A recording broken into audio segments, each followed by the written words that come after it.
by myself a lot. I'd worked on it with a band. I'd worked on it in here. And it got to the point where I was sending it over as something for Bill to work on as well. And Bill, to be fair, Bill came up with the melodies and I think on the words on the choruses. But I sent the words over to him, and I remember him saying, and you can correct me in the comments if I'm getting this wrong, but I remember him disliking, now we're in December, it's a time for giving, like giving presents, but I'm not giving in to you. And I remember his initial thoughts were, don't use that, I don't really like it. And I remember, I think all the records of our conversations are destroyed now, but I remember replying with, no, Bill, just live with it a bit. I like it. Now we're in December, it's a time for giving, but I'm not giving in to you. I liked my it might be a wordplay that other people have done over the years as well, but I liked the little bit of wordplay there, the suggestion. It's a time for giving, but also the word forgiving. But I'm not giving in to you. All my song, I'd need to really bring up all the lyrics for this one to work out what it's truly about. But there are a couple of moments that I like. The drums, now we're in December. What happened was, I said to Bill, or Bill said to me, whichever way round it was, now the song has the line, now we're in December, it's a time for giving, but I'm not giving in to you. I said this could be a Christmas song. Now, this song, there's nothing about it that's really Christmassy apart from the mention of December and the giving of presents. But then we put the jingle bells, the sleigh bells, throughout the song. Hence the snow in the video. And yeah, the final song on Escapism is randomly a Christmas song. And I quite like that. And also a little bit after that. So now we're in December, it's a time for giving, but I'm not giving in to you. If it's not for you and it's not for me and it's not always and it's not for free and it's killing you and it's whatever I say there. Just the going into the sort of double time on the lyrics. I think there's a lot of clever stuff in this song, but I think importantly, the main spirit of the song was that I wanted the recurring phrase to be, music has to die. And I found it hard to explain to people what I really mean by that. Music has to die. And certainly the people who watch this channel who like their Tim Impalas and their King Gizzards and stuff probably don't understand, if music's everything, why would I want it to die? But sometimes have to lie, they never did a whole lot for me, and music has to die. It never tried enough to save me. It's the idea that, and I did for a long time, I especially in my teen years, I devoted myself to music. It was my get out. It was my escape from the real world. I didn't need to dress up as a clown and kill people on trains. I listened to music, and I genuinely believed that music had the power to save people, even from like internal conflict. And then I reached a point where I wasn't so sure. I wasn't so sure that endless hours of listening to the Holy Bible by the Manic Street Preachers or Nick Drake or Jeff Buckley, I could see that music was just as fragile as the human spirit that creates it. And it felt like perhaps people who do devote themselves to music do need to move on, and it's almost like music will move on without you, whether you care or not. Music has to die. And I thought that would be a beautiful way to end an album where it sounds uplifting, but really you're saying you just wasted your time listening to this because music has to die. But I think it went well with the idea of escapism and the idea of using music to escape your life. I think Bill was coming from a place, certainly on the song Escapism. Escape Plan, sorry. Why did I call it Escapism? Escape Plan. Escape Plan, I think you get the... And that's probably the big kind of pop song on the album. That's where you get Bill's take on escaping. And When the Start Begins is where you get my take on escaping.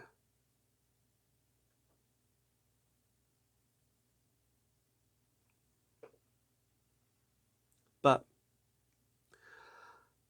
I just wanted to show you how a kid lying on a bed with a bass guitar can become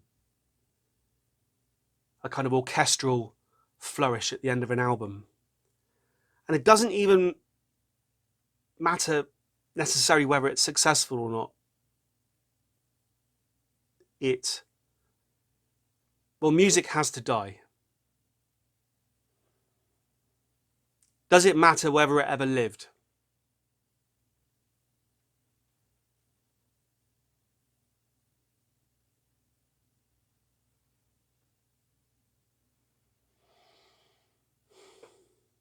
Over and